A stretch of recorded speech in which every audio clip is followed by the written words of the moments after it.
preparar la mesa de diálogo que se viene a continuación con la querida Renata Turrent, que ya está lista, así como el maestro Jaime Hernández. Ya están listos para hablar sin censura de los temas relevantes. Renata Turrent, asesora en políticas públicas, querida amiga de Sin Censura. ¿Cómo estás, Renata? Hola, amigo querido, qué gusto estar contigo, todo tu auditorio y también con el maestro, qué gusto estar por acá. Gracias. Jaime Hernández, editor de La Jornada Sin Fronteras en el gran periódico La Jornada. Querido Jaime, buenas tardes. ¿Cómo estás, querido Vicente? Hola, Renata, querida, ¿cómo están? Bueno, vamos a empezar con estas imágenes que seguramente les van a poner los pelos de punta a los conservadores, a la gente que no quiere al presidente López Obrador. Les voy contando, acaba de subir el presidente Andrés Manuel López Obrador un video por cuestiones de derechos de música, nada más los voy a comentar. Miren cómo está con una camiseta polo, con su camisa a cuadros, y esto es lo que le van a criticar, que no está con sus necesariamente trajes Hugo Boss o Salvatore Ferragamo, pero el presidente Andrés Manuel López Obrador, muy cómodo, dice que ayer por la mañana, al mediodía y en la tarde, noche, habló con nuestros amigos, los presidentes de Brasil, Colombia, Cuba y Argentina, y han convenido reunirse por videoconferencia para enfrentar la inflación y ayudarnos mutuamente, dice el presidente Andrés Manuel López Obrador. También anuncia que se invitará a nuestros afines compañeros, los presidentes de Chile y Bolivia, y a la presidenta Xiomara de Honduras, dice el presidente Andrés Manuel López Obrador. Si lo critican por andar jugando béisbol, ahora imagínense qué dirán esos conservadores, porque el presidente anda cómodo en su oficina hablando con sus amigos, los líderes de otros países. Pero bueno, le duela a quien le duela, le pese a quien le pese, mi querida Renata. Creo que hay muchas noticias que compartir precisamente en temas económicos, ¿no? ¿Qué decían del presidente? No, hombre, tiene broncas con los empresarios. Pues el más importante del mundo ya anunció que pondrá su planta de ensambladora de autos de Tesla en nuestro país, y así sucesivamente. Por cierto, el peso ya bajó de los 18 por unidad frente al dólar. Nada más pregunto porque ayer por la noche andaba como en 18.09 frente al dólar. Pero eso no es por López Obrador. Bueno, pues pasa en tiempos de López Obrador, hombre, carajo, por lo menos. Mi querida Renata, escucho tus opiniones. Sí, acuérdense que cada vez que baja el peso, ahí está de la Madrid diciendo que en realidad eso no es positivo para la economía mexicana, que es de verdad un disparate. Si cualquiera de nosotros nos atreviéramos a salir a decir un disparate de ese tamaño, perderíamos nuestros espacios por estar diciendo mentiras y tonterías así, ¿no? Entonces, un poco habla de la manera en la que los medios de comunicación permiten que este tipo de mentiras, de fake news se digan en televisión, en espacios sin ninguna consecuencia. Pero bueno, hablando ahora sí de los anuncios del presidente, a mí me gustaría dividirlo en tres pequeñas opiniones. La primera es un poco retomar esta pregunta que hace Violeta Vázquez Rojas después de la marcha, y es un poco es una pregunta genuina que yo tampoco entiendo, y que creo que sería interesante que la oposición nos pudiera aclarar qué es lo que en realidad fueron a protestar, ¿no? Porque sabemos que esa clase social que mayoritariamente, ¿no? No toda la gente que fue, pero mayoritariamente la clase alta mexicana que se fue a manifestar el domingo, pues es gente que pensarías que mientras sus intereses económicos no se toquen, pues en realidad nunca habían salido a las calles, nunca se habían preocupado por ni la democracia, ni los derechos, ni absolutamente nada, ¿no? Su vida está resuelta en lo privado, por lo tanto, en la vida pública, ellos, mientras no se tocaran sus privilegios, no necesitaban salir a protestar nada. Pero hoy la realidad de ellos es la misma. De hecho, la economía está mucho mejor que en periodos neoliberales. Entonces, Violeta preguntaba de manera genuina, ¿por qué es que están saliendo, ¿no? Ni la inseguridad ni la economía están fallando. Entonces, no nos queda claro más allá de algunas sospechas de clasismo, racismo que los articula, pues en realidad no queda muy claro qué es lo que en realidad están protestando, porque nadie cree que en realidad fueron a protestar la democracia, ¿no? Ahora, en este sentido, un poco, ahora sí, hablando del tema económico, es muy interesante analizar qué es lo que está haciendo el presidente López Obrador. A diferencia de los gobiernos neoliberales, donde ahora sí que la política económica, la política industrial, pues la dictaba Estados Unidos y la dictaba el más rico, ¿no? Ahora, por primera vez, por lo menos en lo que yo tengo de vida, que yo tengo los 36 años del neoliberalismo, hay un plan de política industrial y hay un plan de política económica. No es simplemente al mejor postor o a lo que nos dicten desde Washington. Y el presidente López Obrador lo que decide es fortalecer la economía de abajo, que fue una de las claves para que la economía de este país no se cayera durante la pandemia.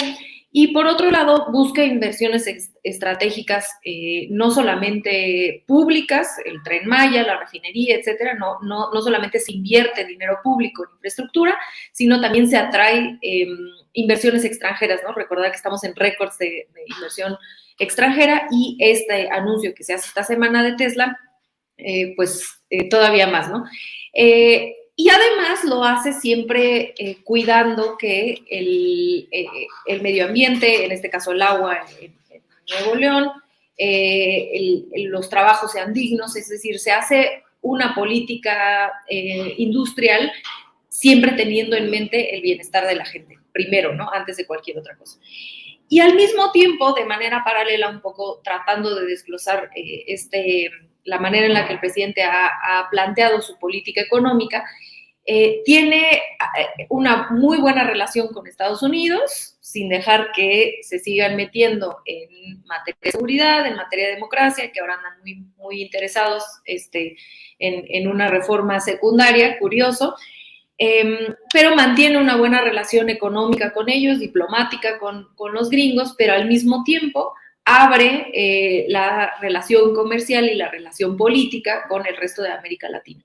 Y esto en miras a tratar de bajar la inflación, porque como hoy explicó en la mañanera, ni México, ni Estados Unidos, ni ningún país es el único país que está viviendo inflación, ¿no? Es una consecuencia mundial de la pandemia, de la guerra Rusia-Ucrania, y por lo tanto una colaboración entre países puede ayudar a que las variables que han sido difíciles de controlar en cuanto a la inflación puedan por lo menos mitigarse. Entonces, y esta relación con América Latina, donde busca disminuir o por lo menos controlar la inflación, en específico en el tema de los alimentos, no solamente o trasciende una política económica, ¿no? Trasciende eso porque también es una relación política con países en América Latina que hoy gobierna la izquierda y que son aliados de México, un poco para enfrentar cuestiones económicas, pero también, insisto, cuestiones políticas de la antidemocracia de la derecha que vemos la vimos en Bolivia, la estamos viendo en Perú, y probablemente entremos al tema más tarde, pero también la vemos tratarse de gestar en México con esta mentira de que la 4T quiere acabar con la democracia y un poco entrando los gringos. Entonces es claramente una alianza económica, pero también política, mis queridos amigos. Pues entrémosle, mi querida Renata, para también escuchar las opiniones del maestro Jaime Hernández. Hoy el presidente, por ejemplo, exhibió a José Narro, el ex rector de la UNAM. José Narro, el presidente se pregunta, ¿cómo es posible que este priista haya sido rector de la UNAM? Pues con lo que nos presentó Ricardo Sevilla y los personajes conservadores enquistados en la máxima casa de estudios de México, pues no sorprende.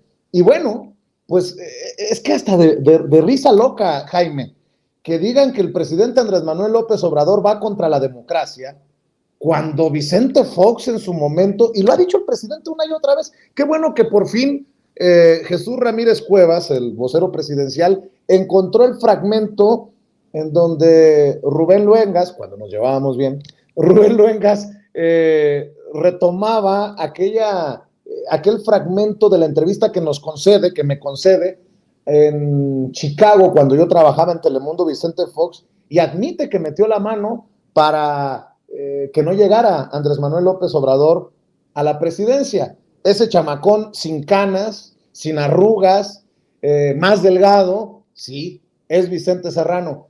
Y esos enemigos de la democracia o esos fantoches que nos vendieron humo, pues ahora son los que atacan a López Obrador, son los que hacen alianzas.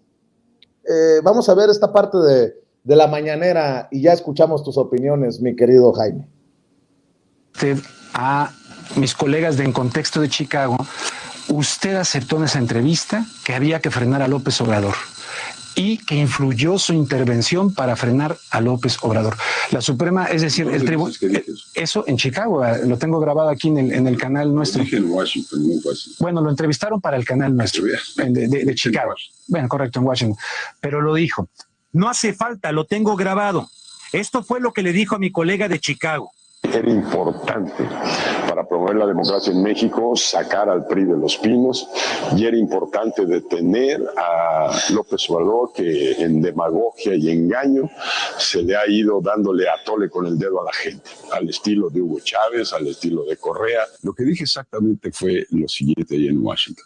Estaba yo hablando de liderazgo a una audiencia que me pidió una presentación de liderazgo. A ver. Aunque entre preguntas de la prensa, aceptó por primera vez que en 2006 hizo todo lo posible para que Andrés Manuel López Obrador no llegara a Los Pinos. Lo que sí hice, todo lo que estaba en mi terreno dentro de la ley para que ese cuate no llegara, presidente. Dentro de la ley.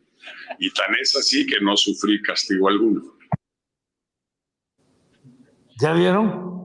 No, para los que votaron por el cambio y por Fox, y sobre todo por los jóvenes, porque él llega después de 70 años de dominio. Fíjate, mi querido Jaime, qué importante lo que hace el presidente Andrés Manuel López Obrador en las mañaneras, y qué bueno que ya pudo rescatar por fin este fragmento de la entrevista que nos concedió en Chicago Vicente Fox en la que admite la mano que metió para detener a López Obrador en aquellos años cuando fui conductor de noticieros en Telemundo, cuando era conductor de noticieros en Los Ángeles de la misma empresa Rubén Luengas. Ya después nos peleamos y nos agarramos del chongo y lo que sea, pero qué importante, porque exhibe a un Vicente Fox que buscaba por la democracia sacar al PRI de Los Pinos. ¿Y qué hizo después? Pidió el voto por Enrique Peña Nieto, el del PRI, para que regresara el PRI a Los Pinos. Y luego, por la democracia, era importante detener a López Obrador por la democracia. No, puta madre, pues si alguien no ve las incongruencias, pues yo creo que van a votar por Lili Téllez diciendo que en algún momento hizo campaña contra el PRIAN y ahora quiere representar al PRIAN.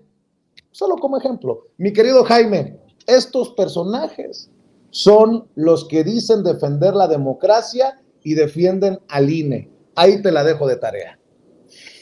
Híjole, es que de verdad este es un tema que da para horas, y me voy a tratar de explicarlo de manera, no voy a procurar no extenderme. Mira, para mí Vicente Fox se convirtió, para empezar, él es un fascista con botas y sombrero de ranchero. Eso yo lo tengo claro, es un fascista. Y el problema es que siempre ha sido un fascista que siempre complació a los oídos de Washington, ¿no? Vicente Fox repetía el mismo guión que le gustaba escuchar a Washington. Fue siempre muy obediente con Washington, Vicente Fox. ¿Te acuerdas de aquel episodio con Fidel Castro que le dijo a Castañeda, por favor, no quiero que George Bush se enoje, por favor dile que venga a la cumbre, que coma y se largue, ¿no? Y se vaya, ¿no? Entonces, pero Vicente Fox, que fue un traidor al sistema democrático en México porque prometió una transición con la que nunca cumplió. Además, se convirtió en una especie de hacendado de ese rancho que él consideraba su rancho México. Y en muchos sentidos, ese hacendado cumplía todos los requisitos para regir ese territorio mexicano bajo la mirada del Departamento de Estado de Estados Unidos. Vicente Fox, en muchos sentidos, se convirtió en esa promesa de transición a la democracia que sonaba muy bien, no solamente para los mexicanos, sino que sonaba sobre todo muy bien para Washington. Washington le dio su bendición. Y como tú bien mencionas, cuando Vicente Fox quiere y luego iniciar el retorno del PRI, Washington siempre ha tenido esta mentalidad, este esquema mental de que México tendría que ser bipartidista, como es el caso de Estados Unidos, PRI y PAN, y que se vayan alternando en el poder, ¿no? Cuando estaba en la contienda electoral, eh, Enrique Peña Nieto, yo recuerdo que entrevisté al subsecretario de Estado para el Hemisferio Occidental y yo le preguntaba entonces al subsecretario si acaso confiaba en Enrique Peña Nieto para regresar a la presidencia de México. Le pregunté, ¿considera usted que el PRI realmente ya hizo su travesía por el desierto? ¿Considera usted que el PRI ya no es el dinosaurio que solía ser? Y me contestó, no, yo sí creo que Enrique Peña Nieto representa a una nueva generación del PRI, más democrática, más honesta, más joven. Y evidentemente, ¿qué resultó? Pues resultó un desastre. Resulta que esta promesa de cambio al interior del PRI, pues era más de lo mismo, incluso mucho más corrupta, ¿no? Entonces, en Washington siempre han visto y siempre vieron a Andrés Manuel López Obrador como una amenaza y por eso les caía muy bien el discurso de Vicente Fox, el presidente más ignorante que ha tenido en toda su historia México. Es un hombre que ni siquiera sabe escribir, es un antidemócrata, es un ladrón, es un fascista que hizo todo lo posible por impedir la llegada de Andrés Manuel López Obrador.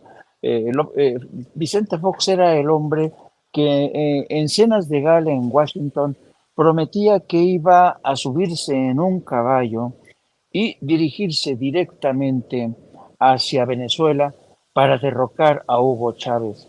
Ese era Vicente Fox, era, digamos, un cruzado de la causa a la derecha que le caía muy bien a Washington, pero, insisto, decepcionó, engañó. Él dice que López Obrador se le ha pasado engañando a todo mundo con su demagogia.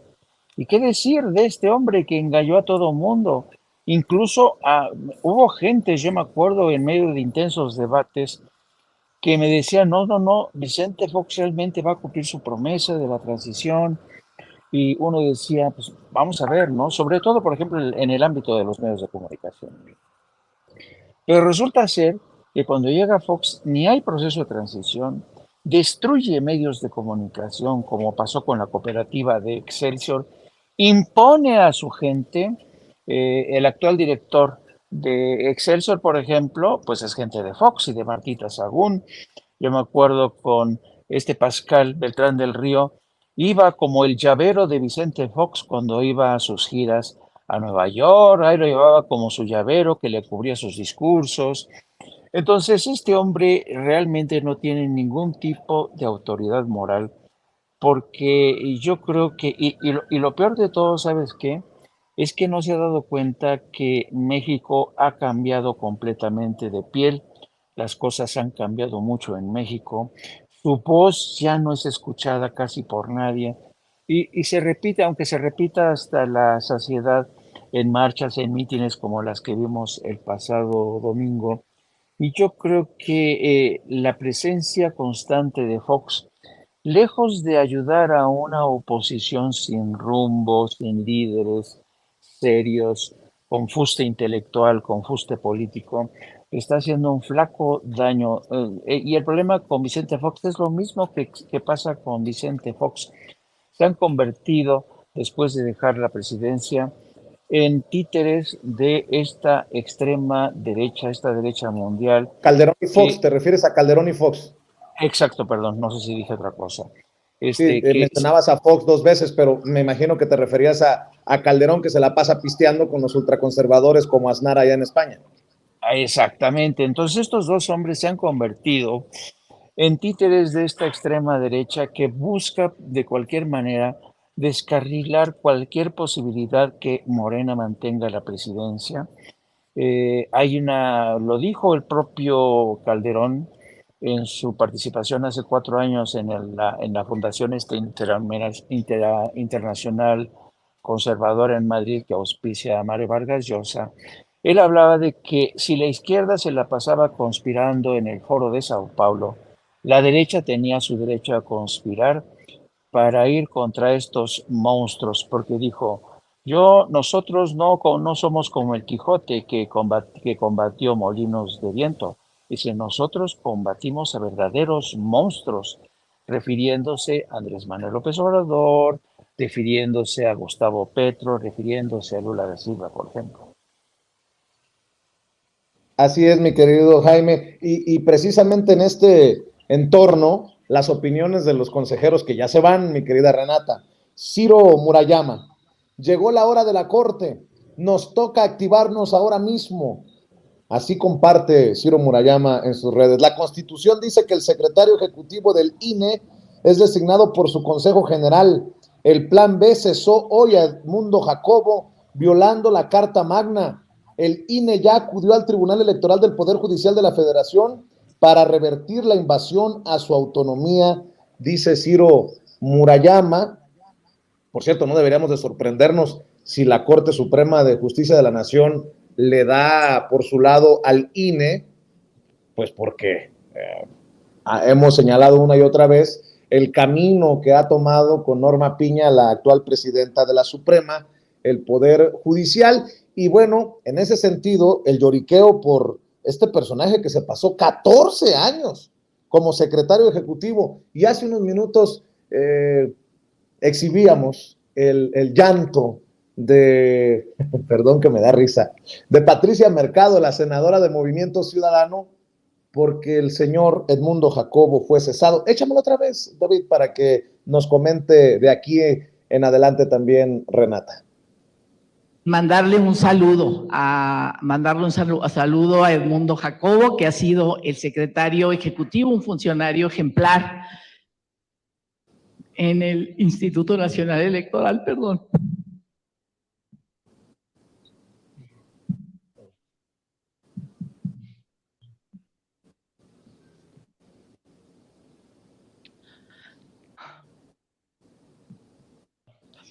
Perdón, no sé por qué me pasó, pero bueno. Gracias. Edmundo Jacobo, que es un funcionario que ha tenido 15 años, que ha sido muy importante y que hoy amanece despedido por estas nuevas reglas. A ver, pareciera que don Edmundo Jacobo se nos adelantó o algo por el estilo. A ver, ¿de qué estamos hablando? Pero bueno, seguramente así como Patricia Mercado, hoy amanecieron llorando Lencho y Ciro. Andarán con los ojos muy hinchados el día de hoy. Mi querida Renata, ya, pitorreo aparte, broma aparte, dame tu opinión. Bueno, yo sí espero que la senadora haya estado actuando, porque si no, verdaderamente no me queda muy claro como pues ese show que armó y por qué lloraría. No, probablemente se va a ir con millones, me atrevo a decir, millones de pesos del INE, después de haber estado ahí 15 años cobrando mucho más que el presidente. Y no olvidar que este señor que hoy se va, Edmundo Jacobo, fue el que estaba en la llamada de Lorenzo Córdoba, esa famosa llamada racista donde se burlaba un ciudadano, ¿no? No se nos olvide, él era y fue partícipe y le dio cuerda, y si bien las declaraciones graves fueron por parte del consejero Lorenzo Córdoba, pues él es su amigo y con el que estaba hablando, ¿no?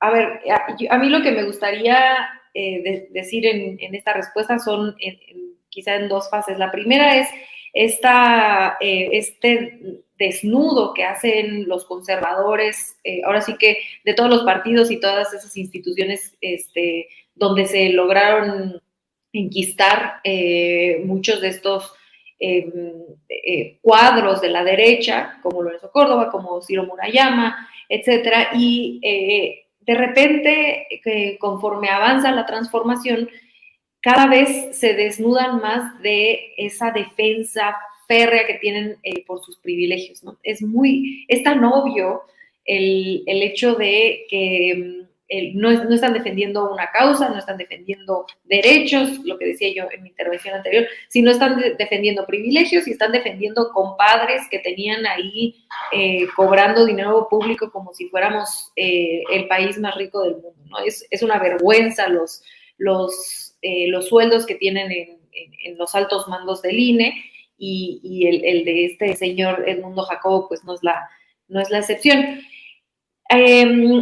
A mí me hace pensar que todo este show que se está armando alrededor de Edmundo Jacobo, lo que veíamos ahorita de la senadora, vemos que Edmundo Jacobo está en un tour de los medios de comunicación, pues los que ya se imaginarán, los de la derecha, anda haciendo tour hoy para decir que otra vez esta misma cantaleta, que el presidente López Obrador está en contra de la democracia, que se están violando, que se está acabando con la democracia, etcétera, sin presentar en realidad ninguna prueba de estos dichos. A mí no me sorprendería que Edmundo Jacobo acabara convirtiéndose en uno de los personajes que surgen en esta búsqueda de un líder de parte de la oposición. Yo siempre creí que Lorenzo Córdoba habría sido un buen candidato para la oposición porque los representa muy bien, ¿no? Pues es un neoliberal, un tecnócrata, racista, fifí, creo que hubiera hecho un gran trabajo como representante del bloque conservador como candidato. Lo que pasa es que él decidió no renunciar a su puesto en el INE a tiempo para haber podido ser candidato presidencial. Tuvo que haber renunciado el 23, como en abril, no quiero decir la fecha para no equivocarme, pero me parece que es el 23 de abril del año pasado, porque necesitas al menos 2 años antes de que empiece la campaña presidencial para poder ser, constitucionalmente está inhabilitado para ser candidato presidencial, tanto él como Ciro Murayama. Pero yo creo que cometió un error político. Yo creo que no se dio cuenta que él podría haber sido quien aglomeraba a estas demandas falsas o estas falsas demandas por parte de la oposición, y que sí encapsula toda esta esencia de ese conservadurismo en México.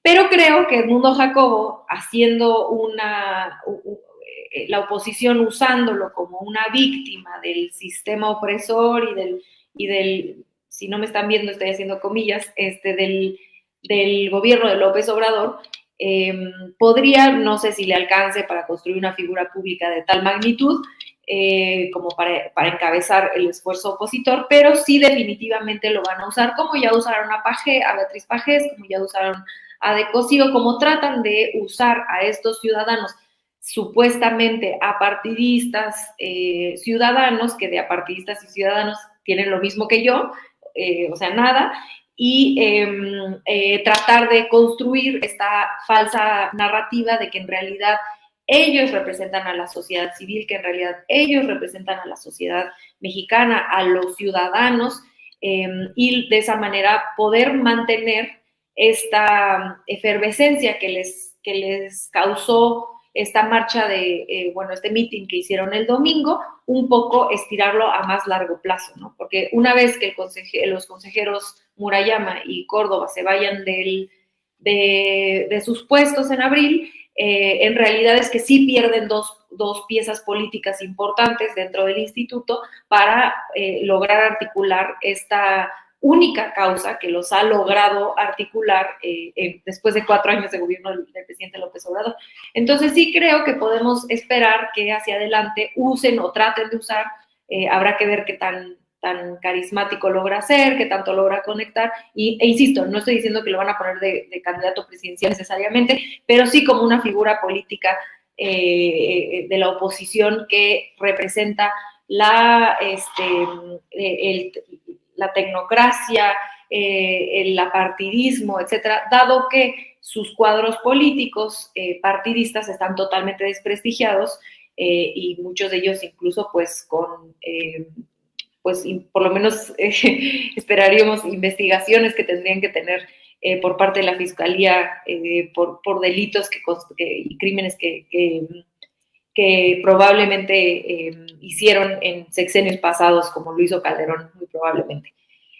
Y por último, como bien mencionas, creo que el ojo, al final de cuentas, creo que esto es una valoración política que se puede hacer sobre la estrategia de la oposición y de cómo posicionan a diferentes personajes para poder mantener ese mensaje de la defensa del INE a más largo plazo, pero creo que los ojos en realidad deben estar, los ojos de todos nosotros deben estar ni siquiera en ellos, sino en, como bien tú dices, en el Poder Judicial, que a partir de la entrada de la ministra Piña se ha convertido en el operador del crimen organizado y el crimen de cuello blanco de este país, ¿no? Ayer un juez o jueza, ya no me acuerdo si fue juez o jueza, hace esta movida a favor de Cabeza de Vaca. Vimos lo de la esposa de Genaro García Luna a los 30 minutos de que lo habían declarado culpable. 30 minutos después le descongelan las cuentas por esta jurisprudencia que hizo Medina Mora, el ministro que fue colaborador cercano, ahí no hablaban de separación de poderes, ¿no?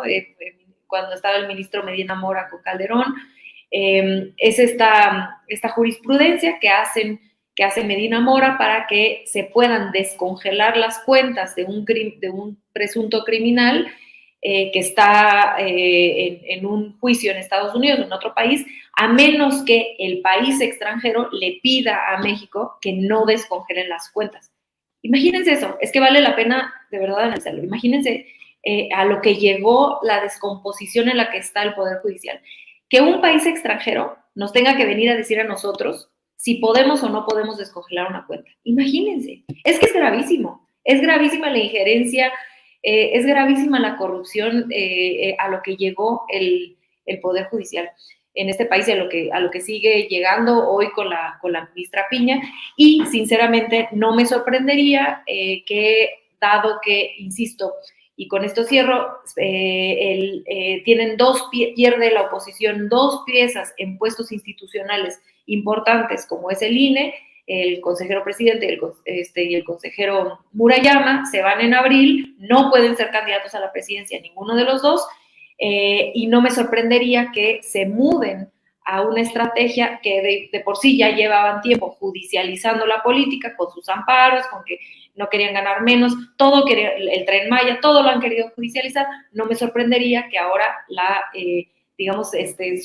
sus balas se vayan hacia el Poder Judicial. Ahora sí que ahora se van a mover a decir que el Poder Judicial no se toca, y desde ahí tratar de seguir operando políticamente. Mi humilde opinión, mis queridos amigos. Bien hemos dicho, y creo que el tiempo nos está dando la razón, que lo peor estaba por venir, y ahora se vienen las cosas pesadas, con un Poder Judicial que creo que es evidente que no está necesariamente a favor de los intereses de la Cuarta Transformación, no está a favor de la justicia para todos en nuestro país, salvo que tú veas otra cosa, mi querido Jaime. No, yo coincido mucho con el análisis de Renata. Yo creo que desafortunadamente el Poder Judicial se ha convertido en en el principal garante de lo que fueron los intereses creados, de políticos corruptos, porque, fíjate, yo creo que México, a lo largo de su historia, creció la naturaleza del Estado mexicano, fue, fue la de un Estado clientelar, ¿no? Un Estado que tenía múltiples clientes, porque necesitaba, pues era un Estado naciente, que necesitaba el respaldo desde múltiples frentes del ejército, del aparato judicial, de los medios de comunicación, de partidos políticos. Entonces, el Estado mexicano nace con la vocación de un Estado clientelar, porque tiene que preservar muchos de los intereses y los privilegios de esa oligarquía que nos viene desde la época de Porfirio Díaz. Entonces, en ese contexto y en esa lógica de un Estado clientelar, el Poder Judicial se ha convertido en el principal custodio, en el principal garante de esos intereses. Por eso, esta cultura de los magistrados, como los señores, yo he repetido una y otra vez hasta la saciedad, yo no conozco realmente en el mundo, a lo mejor se me escapa algún país de África o de América Latina, pero yo no conozco un país en el mundo donde el poder judicial tenga tantos privilegios, tantos privilegios. El salario que devengan los magistrados, es impresionante. El grado de autonomía, por decirlo de manera amable, de algunos magistrados es escandaloso. La forma en que se manejan los ministerios públicos, la forma en que el poder ha cortejado desde siempre al poder judicial es evidente precisamente en los salarios, en las prerrogativas, en los beneficios que tienen los jueces, los magistrados de la Suprema Corte. La Suprema Corte de Justicia incluso tiene un canal de televisión. Un canal de televisión. Eso no pasa en otras partes del mundo. En Estados Unidos, el Departamento de Justicia no tiene un canal de televisión. Yo no conozco de verdad otro país donde la Suprema Corte tenga un canal de televisión. Entonces, ahí te das cuenta, además, el canal de la Suprema Corte, Dios mío, en serio, es de un aburrimiento total, con programas en la que entrevistan a los magistrados, en la que participan abogados, dándonos clases, es un bostezo tremendo. Ese canal que le dieron a la Suprema Corte de Justicia, la verdad es que sirve para un carajo, pero ahí te das una cuenta de cómo el poder político estuvo precisamente al servicio de la clase política en la lógica de ese Estado clientelar. Vimos el caso de Medina Mora. La familia de Eduardo Medina Mora, ahora que hablaba Ricardo Sevilla, él, han sido y siguen siendo un poder fáctico dentro del aparato del Estado. A Eduardo Medina Mora se le permitió una retirada graciosa de la Suprema Corte sin dar ninguna explicación, sin explicar de dónde había surgido esta fortuna que se le descubrió. La hermana de Eduardo Medina Mora fue durante años la directora del Instituto de Psiquiatría, que es el más prestigioso, pero ella misma no es psiquiatra, no es psiquiatra. Pero, y esto me lo comentaban amigos desde instituciones de salud, cuando hablaban de la hermana de Eduardo Medina Mora, decían, no, es que los Medina Mora siguen pesando y mucho en el ámbito académico, en el ámbito judicial. Entonces fueron estos gerifaltes de los poderes que se incrustaron en la UNAM, en el aparato de justicia, los que han gozado y los que permanecen impunes, ¿no? Tú te recuerdas aquella vez, y lo hacía con bastante lógica en la lucha por el poder, aquel video de Héctor Aguilar Camín con ex colegas, creo que del Colegio Patria, del Colegio Madrid, donde él ofrecía la fórmula, la receta para ir contra la 4T y López Obrador. Y él señalaba como punto de partida ir y platicar en corto con los magistrados. ¿Por qué? Porque los magistrados son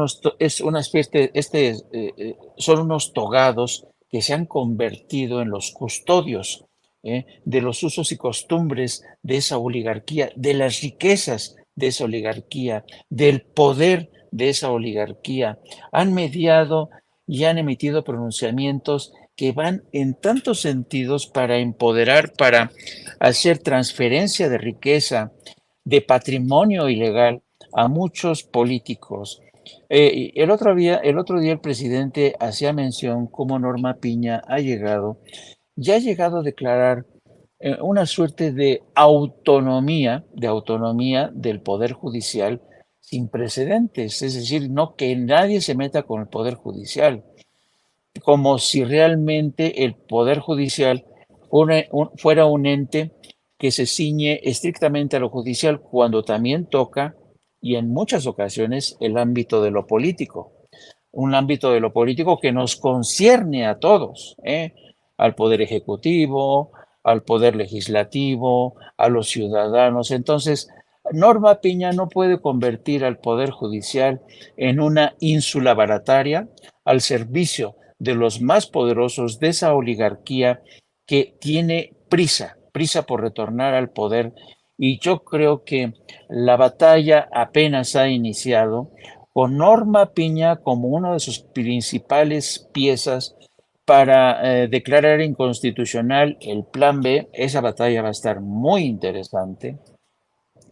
Pero, ¿sabes qué? Yo observo todo esto, contemplo esto.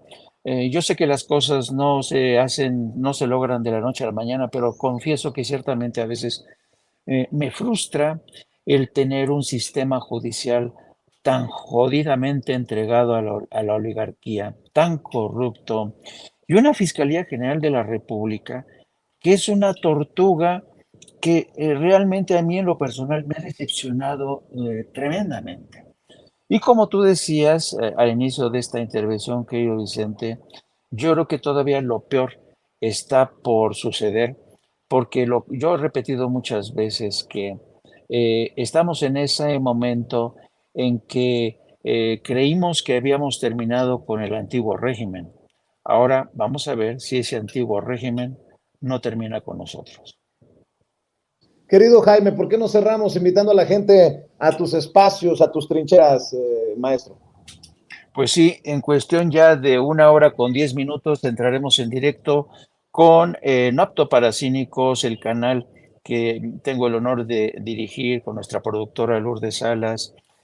Vamos a entrar a las 2, a las 14 horas. También les invito a que nos sigan a través de nuestras redes sociales en @JaimeJourno y también a través de la sección de la Jornada Sin Fronteras de nuestro gran periódico La Jornada. Un abrazo, querido Vicente, y a la querida Renata.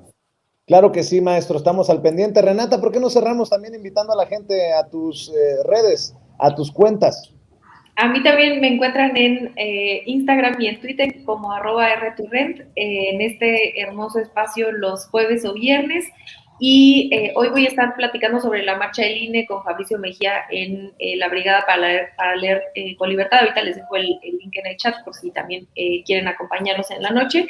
Y mandarles un abrazo a ti, querido Vicente, a ti, querido Jaime, por supuesto a toda la audiencia, que siempre los leo con muchísimo cariño. Un beso a todo el equipo de producción hasta allá. Muchísimas gracias por el espacio y nos vemos la semana que entra. Claro que sí, nos vemos la semana que entra. Gracias a Renata, gracias al buen Jaime, que pasen excelente tarde.